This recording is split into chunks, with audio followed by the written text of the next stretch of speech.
Item ಯಾವುದೇ ಇರಲಿ try ಮಾಡಿ ಆಚಿ ಚಿಕನ್ ಮಸಾಲಾ. ರಾಹುಲ್ ಗಾಂಧಿ ಸದಸ್ಯತ್ವ ರದ್ದತಿ ವಿಚಾರಕ್ಕೆ ಸಂಬಂಧಪಟ್ಟಂತೆ ಸದನದಲ್ಲಿ ಕೇಂದ್ರದ ವಿರುದ್ಧ ಮಾತನಾಡಿದ್ದಾರೆ. ಸೊ ಕೇಂದ್ರದ ವಿರುದ್ಧ ಯಾಕೆ ಮಾತನಾಡಬಾರದು ಅಂತ ಪ್ರಶ್ನೆಯನ್ನು ಹಾಕಿದ್ದಾರೆ ಕಲಬುರಗಿಯಲ್ಲಿ ರಾಮಲಿಂಗಾರೆಡ್ಡಿ ಅವರು. ಸೊ ರಾಜೀವ್ ಗಾಂಧಿ ಸತ್ತು ಎಷ್ಟು ವರ್ಷ ಆಯಿತು, ಆದರೂ ಕೂಡ ಇನ್ನು ಅವ್ರ ಬಗ್ಗೆ ಮಾತನಾಡ್ತಾರೆ. ಯಾಕೆ ಮಾತನಾಡಬೇಕು ಅನ್ನುವಂಥ ವಿಚಾರ. ಸೊ ಪ್ರಧಾನಿಯವರ ಮೇಲೆ ಎಷ್ಟೊಂದು ಆರೋಪ ಕೇಳಿ ಬರ್ತಾ ಇದೆ. ಇವಾಗ ಏನು ಹೇಳ್ತಾರೆ ಇವರು, ಅದಕ್ಕೆ ಉತ್ತರ ಕೊಡಬೇಕಲ್ವಾ?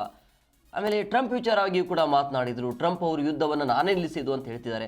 ಅದರ ಬಗ್ಗೆಯೂ ಕೂಡ ಕ್ಲಾರಿಟಿ ಕೊಡ್ತಾ ಇಲ್ಲ. ಯಾಕೆ ಅಂತ ಪ್ರಶ್ನೆಯನ್ನು ಹಾಕಿದರು. ಯಾಕೆ ಮಾತಾಡಬಾರ್ದು? ನೆಹರೂರವರು ತೀರೋಗಿ ಎಷ್ಟು ವರ್ಷ ಆಯಿತು? ನೆಹರೂರವರು ಈಗಲೂ ಮಾತಾಡಲ್ವಾ?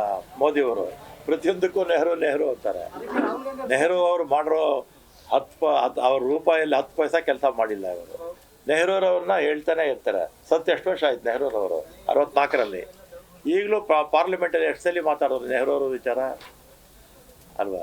10 ವರ್ಷಗಳ ಕಾಲ ಜೈಲಲ್ಲಿದ್ದರು. ಈ BJPಯವರು ಅವರ ಪೂರ್ವಜರು ಇದಾರಲ್ಲ, ಯಾರು ಕೂಡ ಜೈಲಿಗೂ ಹೋಗಲಿಲ್ಲ, ಸ್ವಾತಂತ್ರ್ಯ ಚಳವಳಿನಲ್ಲೂ ಭಾಗವಹಿಸಿಲ್ಲ. ಯಾಕೆ ಮಾತಾಡಬಾರ್ದು?